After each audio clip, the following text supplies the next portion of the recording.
Bonsoir. On va monter ça légèrement parce que sinon ça ne marchera pas. Voilà.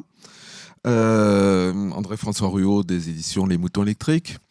Les Moutons électriques, c'est 17 ans d'édition, 365 bouquins parus, 8 ans de vie à Bordeaux, diffusé par MDS.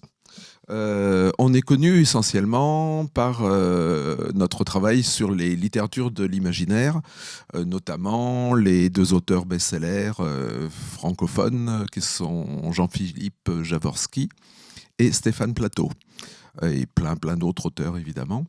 Mais il se trouve que à chaque fin d'année, on travaille aussi sur du beau livre. Le concept de cette collection, la Bibliothèque des Miroirs, rentre également dans le champ des imaginaires. On essaye de traiter sous forme de beaux livres, de grands formats, carrés, couleurs.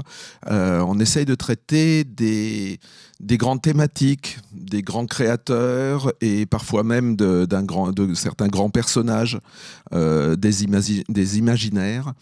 On a traité par exemple de Conan, on a traité nos deux best-sellers dans la collection, c'est sur l'imaginaire du Japon par Julie Proust-Tanguy et puis sur Miyazaki. Nuance d'une œuvre dirigée par Victor Lopez, mais on a fait aussi des bouquins sur le paranormal, sur Conan, et puis on bosse, là on sort en fin d'année plusieurs volumes sur les super-héros, sur les pulps, sur Oshii, le réalisateur japonais.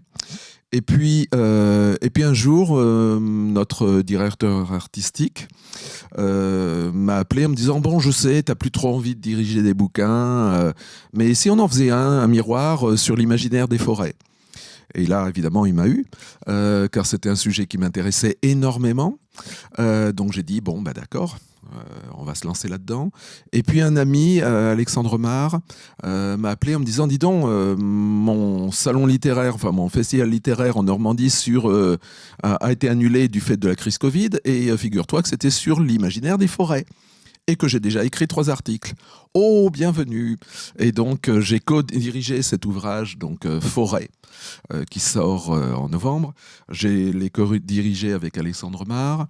Et ça a été un vrai bonheur, parce qu'on a pu explorer de manière presque aussi complète qu'on le voulait ce sujet, au point que d'ailleurs, quand on a eu presque fini de réunir le volume, j'ai réfléchi, je me suis dit, ah bon, il manque forcément des choses, forcément dans un volume comme ça, aussi pluriel, il manque des choses. Et par exemple, j'ai commandé un article supplémentaire à Christian Rosset de France Culture, où entre autres, il a abordé Twin Peaks, et la mort de Victor Ségalen dans une forêt en Bretagne, dont on a des photos des lieux de cette mort.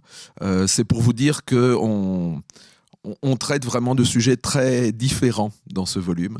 On parle aussi bien du poète suisse Philippe Jacotet que de Tarzan, de l'imaginaire des forêts sacrées de la Grèce antique et des romans populaires sur l'Amazonie. On a un très bel article sur le marsupilami, illustré par des pleines pages de Franquin, puisque, incroyable, on a eu des droits. On parle des Ents, de Tolkien. Voilà, c'est extrêmement vaste. Et puis, évidemment, c'est du beau livre, donc il y a tout un travail sur l'iconographie.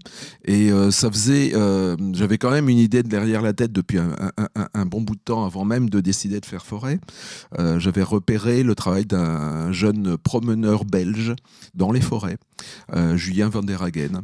J'avais repéré ses photos et ses textes sur le web, sur les réseaux sociaux. Donc tout le volume est illustré par énormément de photos de Julien van der Hagen, qui a aussi fait un très très bel article sur les promenades en forêt.